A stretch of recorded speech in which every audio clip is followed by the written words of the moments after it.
Haley Morgan woke to the kind of morning that usually steadied her. Soft light crawling across the bedroom walls. The quiet hum of Boulder before the city fully woke. She lay still for a moment, one hand resting on the gentle swell of her belly, imagining the single baby she believed was growing there. She had an illustration deadline that afternoon, and for once the house felt peaceful. Jason Morgan slipped into the room just as she sat up. He wore the warm smile she used to trust, carrying a small bouquet of wildflowers he must have picked up from the market downtown. "Thought you could use a little color this morning," he said, placing the flowers on her nightstand and brushing a kiss across her forehead. Haley smiled back, touched in the way she always was when Jason tried to be thoughtful. They had been married 5 years, built a life in their quiet Boulder townhouse. And although Jason had been unusually tense lately, she told herself it was just work at the firm weighing on him. They drove to the clinic together, the air crisp and bright. Jason kept one hand on the steering wheel and the other resting on his knee, tapping lightly, an anxious habit Haley had noticed more often in recent weeks. She tried to start small conversations, but he offered only short answers, eyes fixed ahead. Inside the prenatal office, Dr. Raymond greeted them with his usual calm. Haley lay back as the ultrasound machine buzzed to life, the familiar black and white flicker spreading across the screen. She waited for the rhythmic thump of a heartbeat. Instead, Dr. Raymond's eyebrows lifted in surprise. "Well," he murmured, adjusting the probe, "it looks like we have not one, but 2 little boys in here." Haley's breath caught. 2. Twin boys. Her chest filled with astonished warmth, tears springing to her eyes. She turned to Jason, expecting shared wonder. But Jason's smile barely reached his eyes. His hand slipped into hers, cold and stiff, as if he were bracing himself instead of celebrating. "That's a lot to take in," he said quietly. "Work has just been a lot lately." Haley nodded, trying to hide the sting. Something in his voice, something restrained, uneasy, told her that the morning's peace had cracked in a way she didn't yet understand. Back home, the atmosphere inside the Boulder townhouse shifted in a way Haley couldn't quite name. Jason walked in ahead of her, dropped his keys on the counter, and immediately pulled out his phone. He paced from the kitchen to the living room, speaking in a low, clipped voice that didn't match the soft affection he had shown that morning. Every few seconds, he turned his back to her as if shielding the conversation. Haley tried to unpack the flowers he'd given her earlier, arranging them in a vase on the windowsill overlooking their small backyard. But the unease from the clinic clung to her, persistent and heavy. She kept glancing at Jason, searching for the man she used to understand so easily. A few minutes later, his phone buzzed again, this time with a voicemail alert. Jason stepped outside to take another call, leaving the phone on the kitchen table. Haley wasn't the type to invade her husband's privacy, but the voicemail icon blinked insistently. When she tapped it, his mother's voice filled the room, sharp and judgmental. "Jason, I told you this would happen. Twins? Really? That girl is dragging you down. You're not ready for all that responsibility, and it's going to ruin your career trajectory. Think, Jason. You have opportunities most men your age don't." Haley froze, her throat tightening. "That girl. Ruining your career." The word stung more than she expected. When Jason walked back in, she deleted the voicemail before he could see her expression. She didn't want to fight. Not tonight. Not when everything already felt so fragile. They ate dinner in silence. Jason kept checking his phone, the screen lighting up frequently with notifications he quickly swiped away. Haley pretended not to notice. Later that night, while he showered, his phone buzzed again. This time the screen lit up long enough for Haley to see the preview of a message. "Zoe Harrington, can't stop thinking about last night. When can I see you again?" A jolt went through her. Zoe Harrington. She didn't know the name. She didn't want to. Jason stepped out of the bathroom just as Haley picked up the phone, her eyes still fixed on the message. He snatched it from her hand instantly. "It's work-related," he said sharply, grabbing his jacket. Then, without another word, Jason walked out the door, leaving Haley alone with a silence that felt colder than the Colorado night. It was close to midnight when the pain struck, sharp, sudden, and terrifying enough to rip Haley from sleep. She curled forward instinctively, both hands gripping her abdomen as another wave pulsed through her. For a few seconds, she couldn't breathe. All she could think of were the 2 tiny heartbeats she'd seen on the screen that morning. Her phone lay on the nightstand. She fumbled for it, her fingers trembling as she dialed Jason. He answered on the second ring, his voice low and hurried, as if he were trying not to be overheard. "Jason, something's wrong," Haley whispered, fighting to steady her breath. "It's bad. The babies—" "I can't talk," he cut in. "I'm out of town for a project. Call 911. "What?" "Jason, please, I need you," but the line had already gone silent. Haley stared at the screen, the ache in her stomach twisting into something deeper, more devastating.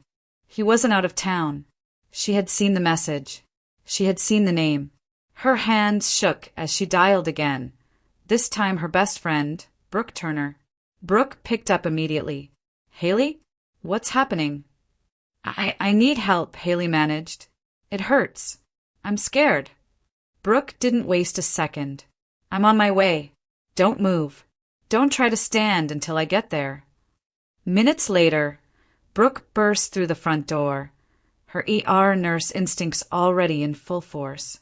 She helped Haley into a coat, supported her weight, and half-carried her out to the car. The cold Boulder air hit them both, but Brooke didn't slow down. They sped toward UC Health Boulder, Brooke keeping one eye on the road and the other on Haley's breathing. "Just hold on," she murmured. "You're not alone. I'm right here." At the hospital, nurses moved quickly, guiding Haley into triage. Monitors beeped, lights flashed, and the room filled with hurried voices. Dr. Raymond arrived minutes later, his expression tightening as he reviewed the ultrasound and Haley's symptoms. "We're concerned about a potential placental abruption," he said gently. "It's serious, especially with twins. We need to monitor you closely." Haley nodded, tears slipping silently down her cheeks. Not from the pain, though it was sharp, relentless, but from the realization settling heavily inside her.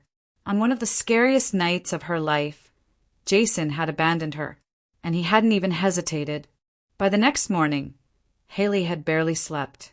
Nurses checked her vitals through the night. Monitors beeped steadily beside her, and every shift of pain sent a ripple of fear through her chest. At sunrise, they transferred her to the high-risk pregnancy unit, a quiet wing filled with soft lighting and the low hum of medical equipment. When the door opened, Haley expected another stranger in a white coat. Instead, she froze. Standing before her was Dr. Ethan Caldwell, a name and face she hadn't seen since her early 20s at CU Boulder. Back then, he'd been the kind classmate who always saved her a seat in lecture, who walked her to the bus stop after late studio sessions, who looked at her like she was something rare. She believed his crush was just a phase. Life had taken them in different directions. But now, Ethan's expression shifted instantly from professional focus to genuine shock. "Haley Morgan," he said softly, "it's really you." She tried to smile, but the fatigue made it small. "Hi, Ethan." He stepped closer, pulling up her chart, but his eyes kept drifting to hers, concerned, searching. "I'm your attending physician while you're here," he explained gently. "You and the babies need close monitoring. With the risk of abruption, we can't take chances. You may need to stay hospitalized for a while." His tone was calm, steady, the kind of reassurance she desperately needed. "Where's your husband?" he asked quietly. Haley's gaze dropped to the blanket. "Working. He couldn't come." Ethan paused, something unreadable flickering behind his eyes, but he didn't push. "Well, you're not alone here. I'll make sure you're taken care of.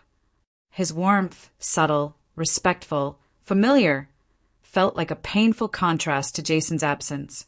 Days passed under Ethan's care. He checked on her frequently, adjusting medications, explaining each step with patience and empathy.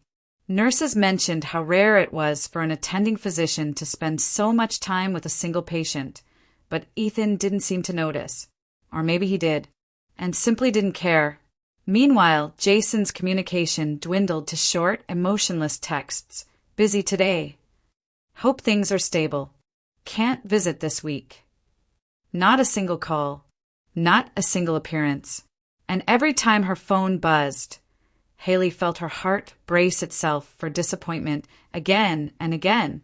Brooke Turner pulled into the driveway of Haley and Jason's Boulder townhouse just after noon, still wearing her scrubs from the night shift. She had promised Haley she'd grab a few changes of clothes, toiletries, and Haley's sketchbook, the one she always kept by the bedside. Brooke unlocked the door and stepped inside, expecting silence. Instead, she heard laughter. A woman's laughter. Brooke froze in the entryway, keys still in her hand. Jason's voice followed, light and carefree in a way she hadn't heard from him in months. She moved quietly down the hall, instinctively keeping to the shadows. From the living room doorway, she saw them. Jason Morgan, relaxed, smiling, and sitting beside him on the couch was Zoe Harrington, the same woman whose flirtatious message had flashed across Jason's phone. The same name that had shattered Haley's calm the night everything went wrong. Boxes surrounded them, some half-packed, others filled with Haley's belongings, her books, her art supplies, even framed illustrations she had drawn for Jason years ago. Zoe was folding clothes into a box labeled Bedroom Haley's. Brooke's stomach twisted with anger. She stayed hidden, listening as Jason paced the room, waving a manila folder in his hand. "She'll be stuck in the hospital for weeks," he said. "The doctors said it themselves. High-risk cases like hers don't get discharged early." Zoe leaned back with a satisfied smile. "So this is the perfect window. We can finalize everything before the twins are born. The assets, the house, the accounts, it'll all be clean. And the divorce papers," Jason added.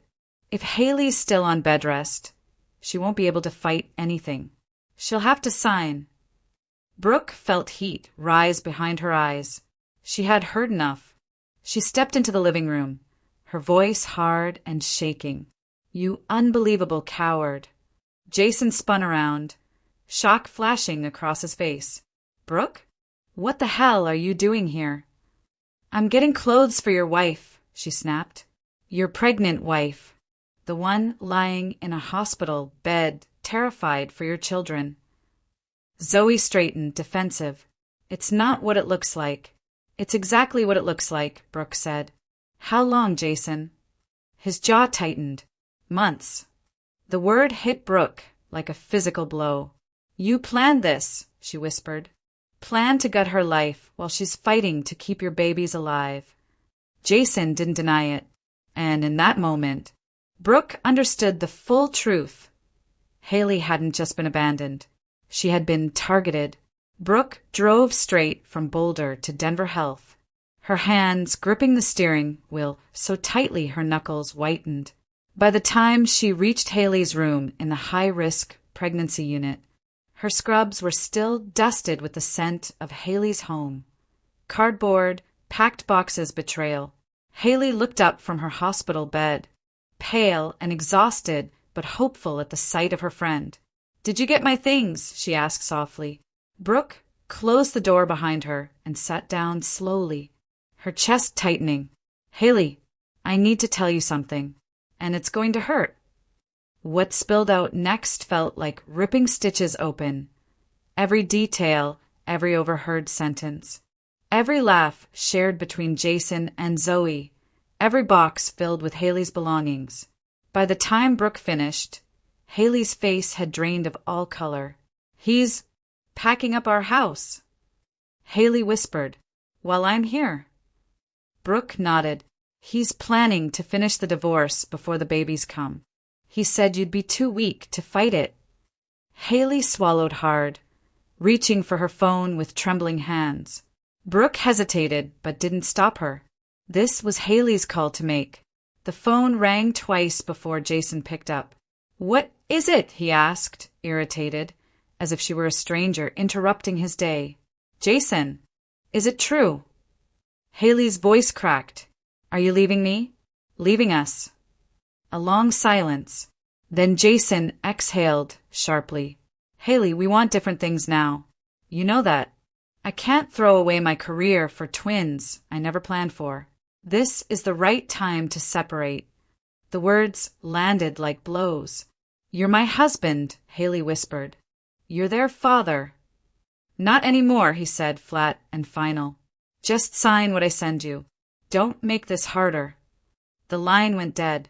Haley folded over, a sob tearing through her. Years of love, trust, hopes for a family, all collapsing in seconds. Brooke climbed onto the edge of the bed, holding her as she cried. Moments later, Dr. Ethan Caldwell stepped into the doorway. When he saw Haley shaking, he stopped, his expression tightening with concern. "Is she in physical pain?" he asked quietly. Brooke shook her head. "It's her heart." Ethan nodded, staying close enough to monitor her vitals, but far enough to respect her grief. He didn't ask questions. He didn't need to. He had seen enough to understand everything. 2 days later, the quiet of Haley's hospital room fractured with the sound of firm footsteps. She looked up from her pillow, expecting Ethan or a nurse. Instead, Jason stepped inside, clean-shaven, pressed shirt, not a trace of guilt on his face. And standing beside him was a man in a dark suit carrying a leather briefcase. "Haley," Jason said stiffly, "this is Martin Hale, my attorney." Brooke, who had been sitting near the window with a cup of hospital coffee, shot to her feet. The lawyer gave Haley a rehearsed, sympathetic smile. "Mrs. Morgan, we just need a few signatures to make this transition smooth for everyone. It's best to handle matters promptly, especially with medical complications involved." His tone was soft, but the implication wasn't. Jason crossed his arms. "The sooner you sign, the sooner we can both move on. No stress. It's just paperwork." Haley stared at the stack placed at the foot of her bed. Divorce papers, asset divisions, custody implications buried in dense legal language. Her hands trembled so violently she had to tuck them under the blanket. Brooke stepped forward, voice cold as steel. "Funny you'd bring a lawyer without notice." The door opened again, and in walked Brooke's attorney, Rebecca Shaw, a sharp-eyed woman in her 40s who wasted no time striding to Haley's bedside. "I'm representing Mrs. Morgan," Rebecca said firmly, "and these proceedings end right now." Martin blinked. "I wasn't aware she had counsel." "You are now," Rebecca replied, "and since Mrs. Morgan is hospitalized with a high-risk twin pregnancy, any attempt to pressure her is legally questionable under Colorado law. You will leave immediately." Jason stiffened. "We're just trying to get ahead of things before she gives birth." Rebecca cut in. "Before she's stable enough to defend herself? That won't happen. Not today. Not ever without proper representation." Haley felt tears burn behind her eyes. Not weakness this time, but something steadier, stronger. Jason stepped closer, frustration rising. "Haley, just sign them. Don't drag this out." She shook her head, voice barely above a whisper, but unshakably firm. "No," Jason froze. "I'm not signing anything," she said. "Not now. Not like this." For the first time since the nightmare began, Haley felt a small spark inside her, fragile, trembling but real. Her agency. Her no. The sky outside Haley's hospital window was only beginning to pale when the pain struck again, far sharper than before, sudden enough to rip a cry from her throat. She doubled over, hands gripping the sheets, breath fractured. Then came the warmth, The unmistakable spread of blood. A nurse doing early rounds noticed, instantly. "Haley? Talk to me. Where's the pain?" Haley couldn't answer. Another wave hit, pulling a strangled gasp from her lungs. Within seconds, alarms blared. Nurses swarmed the room, checking monitors, lifting her carefully as the fetal heartbeat tracings began to dip. Once, then again, then sharply. The room shifted into controlled chaos. "Call DR. Caldwell," someone said. "Now." Ethan arrived moments later, hair still damp as if he'd rushed straight from a quick shower, but his expression was pure focus. "Haley, I'm right here," he said, taking her hand with a steadiness that cut through the panic. "Stay with me. We're going to help you and the boys." They moved her swiftly down the hall, lights flashing overhead, nurses calling out readings as Ethan issued orders for fluids, oxygen, continuous monitoring. Haley fought to stay awake, terror squeezing her chest. The monitor next to her displayed 2 tiny heartbeats dropping into dangerous territory. "Ethan," she whispered, her voice breaking. "Please don't let anything happen to them." "You're not losing them," he said quietly, firmly. "Not on my watch." For a full hour, the medical team worked, adjusting medications, repositioning Haley, tracking every shift in fetal heart rhythm. Ethan remained at her side the whole time, his voice calm, guiding the team, grounding her. Finally, after another tense minute, the monitor numbers began to rise, slowly, then steadily, until both heart rates settled into safer ranges again. The crisis passed. Haley collapsed back into the pillows, drenched in sweat, shaking from adrenaline and fear. Tears streamed down her face, not from pain this time, but the overwhelming relief that her sons were still alive. A nurse opened the door, followed by a breathless, wide-eyed woman clutching her coat. Margaret Morgan, Haley's mother. She hurried to the bedside, gripping Haley's face with trembling hands. "My girl. Oh, my sweet girl," she whispered, tears filling her eyes. "I got here as fast as I could." Haley broke into soft sobs, leaning into her mother's embrace. Margaret squeezed her hand firmly. "Listen to me. We don't give up in this family. Not now. Not ever." And for the first time in days, Haley felt anchored, held up by something stronger than fear. The days that followed moved slowly, marked by soft footsteps in the hallway, the hum of machines, and the steady rhythm of twin heartbeats on the monitor. Haley's recovery was not quick, but it was steady, each morning bringing a little less fear, a little more breath. With strict bed rest keeping her still, she reached for something that had once been her sanctuary, her sketchbook.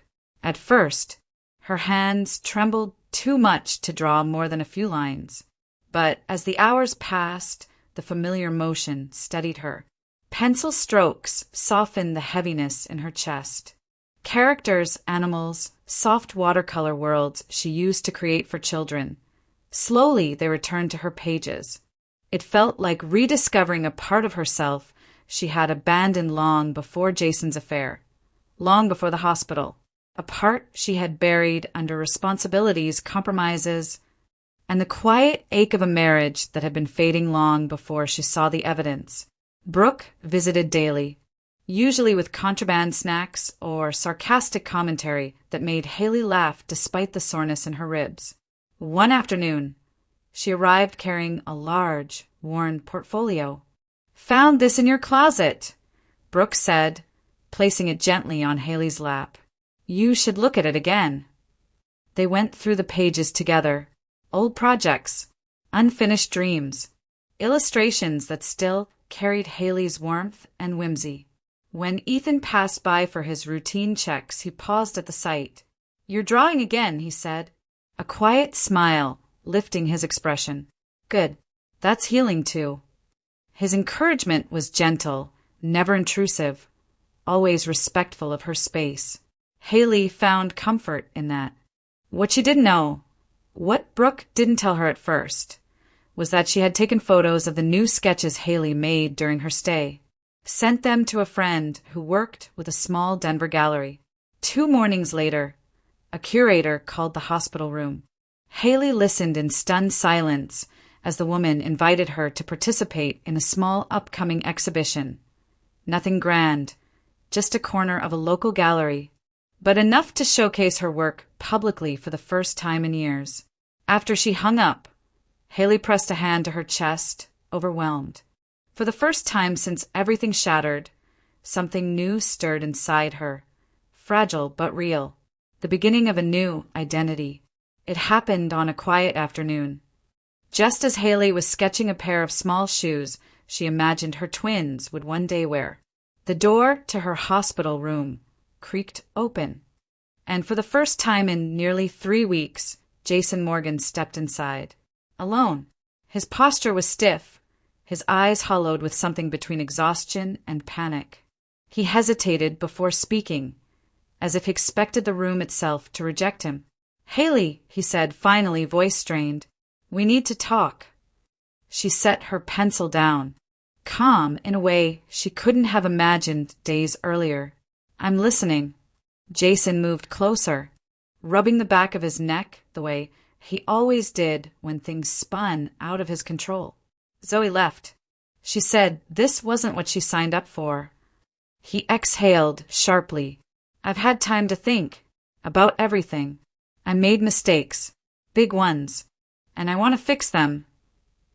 Haley studied him carefully. The man who once felt like her world now looked like a stranger wearing her husband's face. A man who had tried to erase her, erase their life, erase their children's future. "What are you saying, Jason?" she asked softly. He swallowed. "I want us back. I want to come home. We can make this work. We were good together." Once, those words might have broken her. Now they barely stirred her. Haley lifted a hand to her belly, feeling the faint flutter beneath her ribs. "Jason, I am going to raise these boys with love. And if you want to be part of their lives, I won't stop you. They deserve a father." His face brightened with hope. "So we can try again." She shook her head gently. "No, the marriage is over. You chose to end it long before I knew." Jason blinked, stunned by the quiet finality in her voice. "You betrayed me," Haley continued, steady, unwavering. "Not just with Zoe, but with how little you thought of me, of us. I won't rebuild a life on top of that." For a long moment, he simply stood there, absorbing the truth he could no longer bend to his will. When he finally left, shoulders slumped, it wasn't anger that followed him out the door. It was the realization that Haley was no longer the woman he could manipulate. She had found her strength, and she wasn't giving it back. Not long after Jason walked out, the room settled into a quiet that felt strangely clean, like a storm had passed, leaving only what mattered behind. Haley rested against her pillows, one hand drifting over the curve of her belly, breathing steadily for the first time all day. A soft knock sounded at the door. Dr. Ethan Caldwell stepped inside, holding something behind his back. He glanced toward the hallway where Jason had disappeared minutes earlier, his expression tightening just slightly before he turned fully to Haley. "You okay?" he asked gently. Haley nodded. I finally am." Ethan stepped closer and revealed what he'd brought. A hardcover sketchbook with a fabric spine. The kind Haley used to admire during college, but never bought for herself because it felt too luxurious. "I remember you loving these," he said, placing it on her bedside table. "Thought you might like a fresh start. On paper, at least." Her throat tightened. "You remembered that?" "I remember a lot about you," Ethan admitted quietly, though his tone stayed respectful, careful not to cross any lines. "Your work always had something. Honest. I'm glad you're drawing again." Their conversation drifted gently, soft, hesitant, as if neither wanted to weigh the fragile moment with expectations. Ethan didn't push, didn't ask for details about Jason, didn't offer pity. He simply sat near her bed, checking her chart, asking how the twins were moving, telling her she was doing everything right. It was the kind of presence that didn't demand anything, the kind she hadn't felt in years. 2 weeks later, Haley was discharged with strict instructions for rest. She moved to Louisville, Colorado, renting a small duplex with wide windows and morning light that poured across the floors. She set up a corner for her art, stacked brushes, watercolor palettes, and the sketchbook Ethan had given her. When the Denver Gallery exhibition opened, she stood in front of her displayed pieces, overwhelmed by how many people paused, smiled, and lingered. It wasn't fame. It wasn't money. It was something better, recognition of a piece of herself she had thought was gone. Over the next months, Ethan became a steady presence, never intrusive, always thoughtful. He checked on her during appointments, brought children's books she might enjoy illustrating, and later held the twins with remarkable tenderness. It wasn't a love story yet, but it was the beginning of something hopeful. 18 months passed like the turning of a long, gentle page.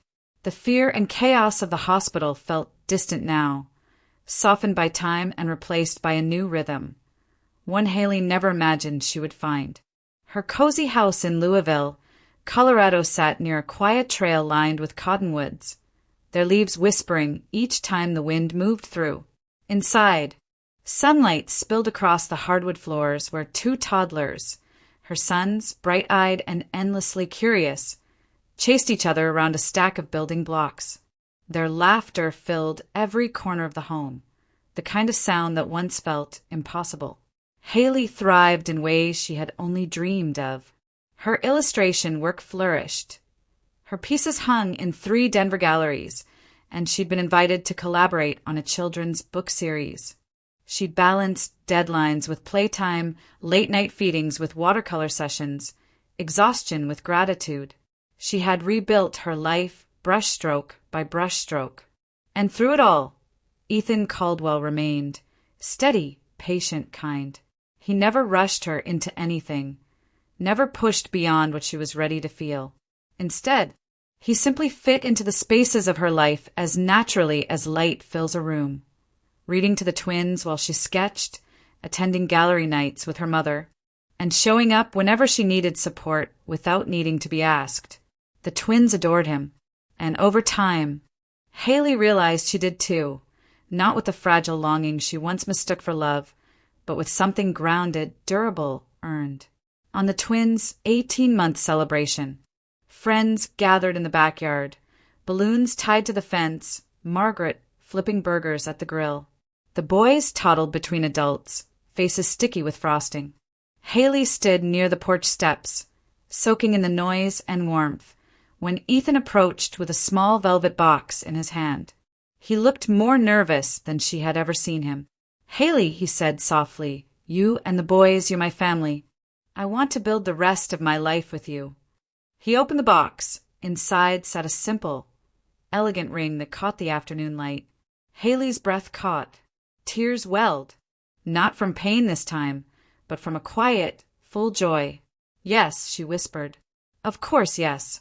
Ethan pulled her into an embrace, then knelt down as the twins waddled over, gazing up at him with bright curiosity. "I'd like to adopt them," he said gently, "if you're willing, if Jason agrees."